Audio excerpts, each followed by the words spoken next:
Ladies and gentlemen, Software Inc. is back. I haven't taken a look at this game since about alpha version 4.7, I think it was, and we're on 8.9.3 right now, so a good lot has changed. I played through it a little bit just to sort of catch up and remember what it was like and all that jazz, and I think I've got the basics down again. If you don't know what this game is, basically you are the head of a software development company. You make game engines, games, operating systems, office software, stuff like that, and you sell it. It's a business management simulator, basically. I suppose is the easiest way to describe it. Also forgive the graphics here. Yeah, the game doesn't look quite this bad. It's just because we're like super duper zoomed in on the guy right now. That's why you can sort of see him, but normally when you're playing, I can't actually zoom out right now, but it's not really this bad when you're playing. That stuff doesn't really matter. Personality does matter though, quite a lot. This affects basically your inter-office personal relationships with people. Certain people get along with other people better than others, so if you are a short-tempered snob, there are certain people who will very much dislike you, but there are also people who will enjoy working with you because you're short-tempered and snob, so you're probably a hard worker. Probably. I don't really know for certain, though. Well, I think we'll just go for optimistic. Optimistic and stubborn. There we go. We will do this, goddammit! I refuse. And specialization. Ordinarily, I think the traditional thing to do is go all out lead, so then you can be an awesome leader. But I'm not actually going to do that. I'm not going to do that at all. And I'm not going to market either. Bleh, marketing. We'll go with, actually, yeah, let's go art. Not much lead. Not much design, mostly design and art. So art, 2D art, coding, I guess system, and audio design.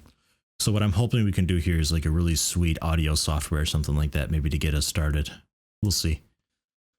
We'll find out. You can adjust your starting money to basically whatever you'd like. Default is 10,000, but you can also get it up to 500,000, which is a completely ludicrous amount. We'll just go with the standard 10,000. Starting year 1980, so then that way the technological advances, we can encounter all of them. If you just want to get into it real quickly, you can do completion 15. I'm not quite sure exactly how this works, but there are no goals. You have a ton of money. There is no simulation, so you are the only company out there. So if you're just farting around, I think that'd be the mode to go with. But we'll go free play, so there is simulation. 10,000 starting. 1980. Forest environment. I think tundra, it's always cold. Desert, it's always hot. Forest is just kind of whatever. In city, you're surrounded by skyscrapers, and you don't have to worry much about parking. So we'll go forest, though. I'm curious about forest. Because with city, you start next to like this giant parking lot, and that makes it a little easier for when people start driving to work and all that, but I'm not too worried about it. Let's go medium difficulty. Days per month. I recommend if anybody's playing this, just stick it on 1 day per month. That's the easiest, but 2 days definitely slows it down if you feel like it's going too fast. I wouldn't go over 2 days, though. 8 days per month would just be like, God, I can't even imagine. We'll just go 1 day per month though. That's fine. And I don't have any mods installed or anything like that. So we will do. Oh right, company name. Company name. I need a company name. For lack of a better word, we'll just go for Lorem Ipsum Incorporated. No worries. The company name doesn't quite matter very much. But I like the welcome tutorial. Never. No, just go not now. I should be okay though. So let's pause it real quick. And this is the forest. The trees look kind of funny. Looks kind of otherworldly, but that's okay. A lot of land to work with here, which is always nice. You can do some pretty massive offices and stuff like that. You can go up and down multiple floors. All that jazz. We have an underground bit here and all that stuff. These are the new grid options. And it's a neat thing because we're over here. There we are. We can buy all this land later on if we need to. Right now we just start with this small lot. But ordinarily you're restricted to the grid, which is good and fine, but if you have troubles with it, you can shrink the grid. So you're still bound to the grid, but it's a really small grid, which is nice for furniture placement. Or you can make the grid bigger, which is, I think, just goes up to default. So really just make it smaller or not. You can also anchor the grid to an adjacent or to an object or a wall. So if you want the grid to sort of shift over a bit, you can use that tool to modify that. Furniture snapping angle, it's just that. You can make really cool like diagonal furniture and stuff like that with that. We'll just half the grid size once, so we're working with something a little smaller. We'll just go with a simple rectangular room. I'm not going to do anything fancy here. And typically you are doing an office, and if you're not doing an office, it's really difficult. So I think we'll just go for something a bit standard here. Hallway. Bring the walls down a bit. And will be the first office on the left. 2.5 by 2.5. It's a bit small, but it'll get the job done. Get a nice, can I get the, I can't get the double door. Okay. Get that guy there. We'll get a standard door here. There we go. That hallway is actually a bit cramped. Oh well, we'll see if that's an issue or not. Bring the walls back up, go for a window. Can hold control along a wall to expand it across the entire wall. So I'll do that. So that entire side there is not just one big window. Very nice. Furnishing, get it just a basic table, nothing too fancy here. I don't think the orientation matters too much. I've also got these things if you want to go for like the round tables and all that, which is pretty nice. Basic round table or the bigger round table, great for like meetings and stuff like that. But we'll worry about that later. And I could do the basic chair, but as you see there, the comfort there, it's red bar comfort. It's basically the most uncomfortable thing ever. It's just the basic plastic. It's the cheapest, but honestly, let's just spend a little more money and get something that's really nice and comfortable. That's the way I figure.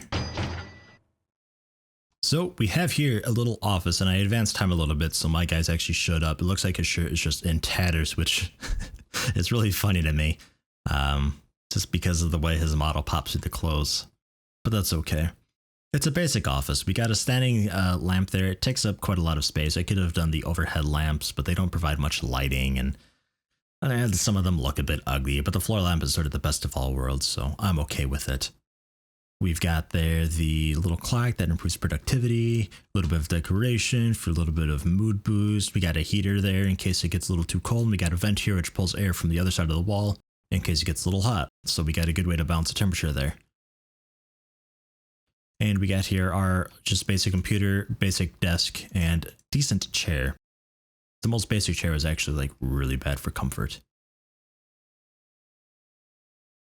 At some point I'm going to need to expand the hallway, I think, and I can add more offices and bathrooms and stuff like that as we go on, but for the time being, this will work out. The hallway might actually be okay, I don't know. Not a clue. But let's drop the walls back down so we can actually see properly. Man, look at that view though. Look at that window. Oh, so good. Wish I had a window like that. So as I said, we are on our first day here. And I've already accepted a contract, which is just simply going into here under development.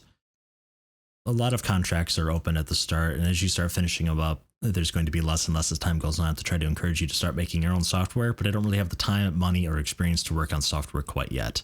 So that's why we're doing just contracts. It's just people, they have a certain deadline, they'll pay you a certain amount of money, and they just have you do whatever it is we're doing. Some things like game assets here require a lot of art, which is okay for me because my dude's actually, if you remember, pretty ballin' awesome at art. He just doesn't do coding very well. So things like logistics application, I probably wouldn't be able to do this very well. The required quality bad, I could probably pump it out real quick because the first stage is like determining quality. And that's what this is up here. On the one that I accepted, it's a game. That's a 2-month deadline. So I've got today, tomorrow, and then by the end of the next day to finish this one. But it is a game asset, so it's a very much art thing, so I should be just fine. But they required a good quality, so that's what that blue line there is. So when I start developing this, I'll just start.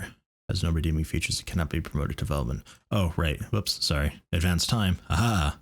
Yeah, I don't want to put it in development quite yet, we're still designing. But as time goes on, you can see our goal there racking up. It's a bit hard to see, but we're just about to hit 2%. 2.5, 3%, etc. And this will eventually fill, and when it crosses this threshold, we can move it on to development stage. The longer I wait, the better quality it is, but since this is a contract, they only want it to be here. Well, why waste the time and make it better? It's not like I get a bonus, you know? So we'll just leave it at that. But when I make my own software, definitely I want to be getting that up there as good as I can, because I do have competition. And that's what I love about this. Is let's look at our competition here real quick. It's deals, distribution channels, and that's not that. Let's just look at all companies here. So these are all companies that are currently in the game right now. None of them are bankrupt, so they're all currently active. And they're all randomly generated. The company's generated, the stuff they've made is generated, everything, it's all randomized. So we have little old me here with Lorem Ipsum Incorporated with a worth of 7,411. No Fans were right down there with Flashback Studios, who were also founded this year, although they've already put out something. What did they put out already? My God, they put up Mafia Simulator, a game. They just came right out swinging with the game. Dang, a good quality game too, so they got it at that threshold mark there. I could trade IP, it's worth $92,000, and I could effectively buy it out from them. These windows might be a little confusing if you're not familiar with this game. You'll get used to it, and I'll talk you through it, so no worry here. This is just, I'm looking at the details. We don't need to see these. We'll just clear those out right now. We don't need that right now. So this is the game that Flashback Studios had made, and it is a good quality game. To license it, I don't know why you would license the game, but there you go. It costs $278 to do that. So far, they've lost money because they've sold 0 units of it. There's nobody playing it. It just came out though. Ordinarily here there'd be a bar graph, much like the monthly profits thing.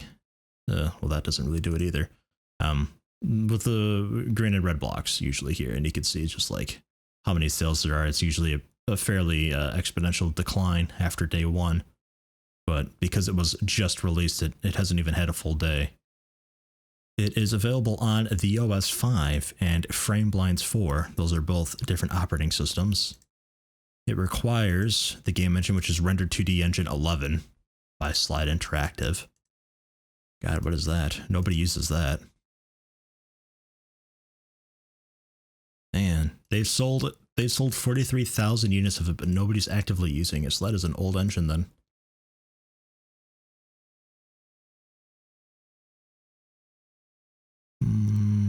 Oh yeah, there we go. It came out, everybody bought it, and then nobody. It's just like day 1, everybody bought it, and we're just like, fuck it. But God, I guess when you're on your 11th iteration of a 2D engine, that's what happens. It's used in only Mafia Simulator. It must have like just come. Well, no, it didn't come out recently. I don't know. What a strange choice. Oh well. It is text-based. It doesn't have many features because we're still 1980. Keep in mind. So it is a text-based game called Mafia Simulator. Okay, it costs $3. $3. Okay. I think they just pumped that out in hopes of getting a quick profit. We'll see if that works out for them. So let's actually maximize this. I'm curious, really, more than anything. There you go. We'll close that window. I can't minimize this window, so we'll just throw it down here so we can see active users. That'll be okay. That'll be all right. We'll keep an eye on that. We'll look back at that later. What else do we have? New companies. Yeah, just him and I. Okay. So the oldest company is usually the one that made a bunch of operating systems and made serious bank out of it. There we go. The highest worth, Kick Tap Kingdom. That is the biggest name in the world right now. They've made 4 things, and they were FrameBlinds, the operating system. Everybody's using, well, not everybody, but a lot of people are using FrameBlinds 4, which is pretty nice. So if I were to make software, make sure it supports that operating system. Unless there's another operating system coming out soon that might like take it out or something like that. But you know, there's a bit of strategy in it. It's really neat the way that it generates everything, and all these companies are being simulated and all that. So we'll take a look at that later on. Something that is new, at least to me, I don't know when it was put up. There are mini games that you can play that improve the speed at which this goes on. So we'll do this here. The first one is always a sort of a connect the boxes type thing, and to describe it is a bit confusing. So just go ahead and read that, I suppose. But we have a bunch of boxes with a bunch of different numbers, and we just click and create lines. So like 1 to 1, they cancel each other out. 2 to 2. Those are now both 1. That one's 1. Connect as loop there, and we're good. And it's difficult as hell to describe, so I'm not even going to bother. I'm just hoping you can maybe watch and figure out what I'm doing. But basically, if I see 3 2s, link them together. 2 1s, link them together. Whoops. There we go. There we go. Link a couple 1s together. You can see the progress bar on the top left there. Oh, man. Ooh. Ooh. Oh, it's stressful. It's stressful. There are boxes with 3. There we go. There's a few of those coming in now. Oh, my dude's heading off home. Oh, fuck. When they hit the center, it's over. It gets really chaotic, though. This is, like, my least favorite stage. Definitely the hardest. It's going to cancel out again. We'll just escape out and pretend it's okay. Because we're across the threshold. Ignore that failure of a design stage minigame there. So we'll bring that up to development now, because again, it was past the blue line, so this is now the new threshold. This is the alpha stage, where I could promote it and just go straight into beta, I think, but if you do that, it's not only going to be kind of shitty software, but it's also, we'll skip ahead to the next day here, but it's also going to have a lot of bugs to it. But this minigame is much easier. Let you pause and read that if you'd like. But basically, anytime you make a typo, your multiplier resets. And every time you successfully complete a world, you get a 0.001. Well, sorry, just a 0.01 multiplier boost. So it's just as simple as that. But if I make a typo, like I'll press P right now, bam, we're back down to 1.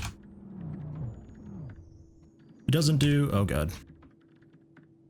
It doesn't do a whole lot at first, but it starts to really rack up, and as you can see there by the progress bar, we're already past the threshold. I'll just finish it off though, because it doesn't take too long. But there we go, game over, because not because I lost, but because we're at 100% and I can't possibly do any more. So there we are. And we'll promote it. Delay that occurs a little bit between alpha and beta. I'm not sure exactly what delay is, but if you got a really nice crew, the delay's not ever that long. But your best bet is just to let it finish up, and then we hit beta, fix the bugs, and release it. There you go. That is the development cycle there. And if it is software that you're making, then it goes into, there's also marketing that you can do, and you can do like post-release bug fixes and all that stuff. We got 73 active users. Hey, they actually sold some. It sold 73 units, and all of them are currently playing Mafia Simulator. Good for them.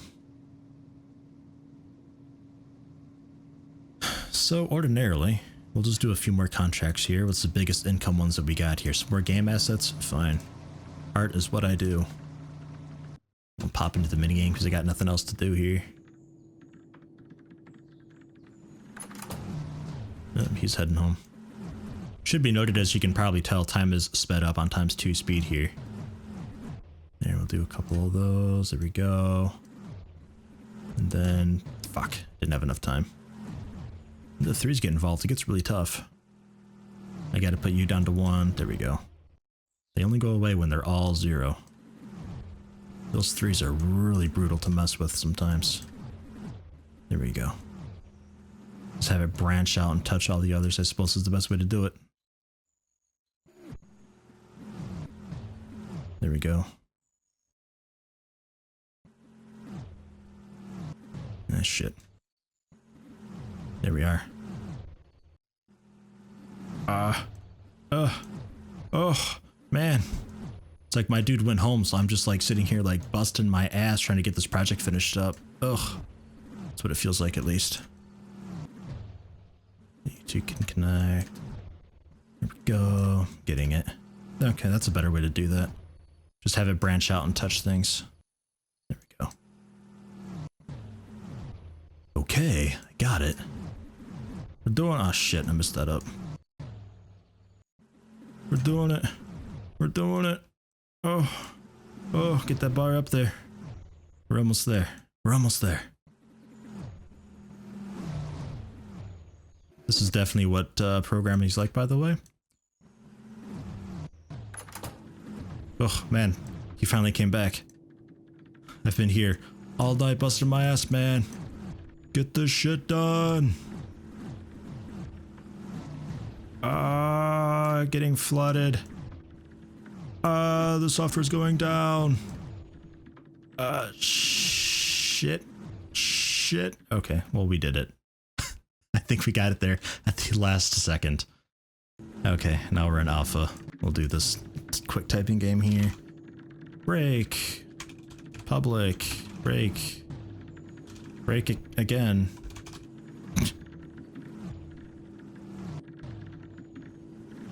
Whoops. We're almost there. And we're there. Okay. Then delay and bug fixes. Bang. Release. Wow. Okay, let's have him stick around a little longer.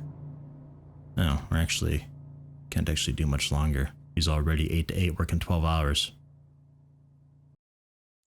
We'll find then. I'll have him stay an extra hour, 13-hour shifts. How about that? It sucks because he has to sit there and wait for the bus.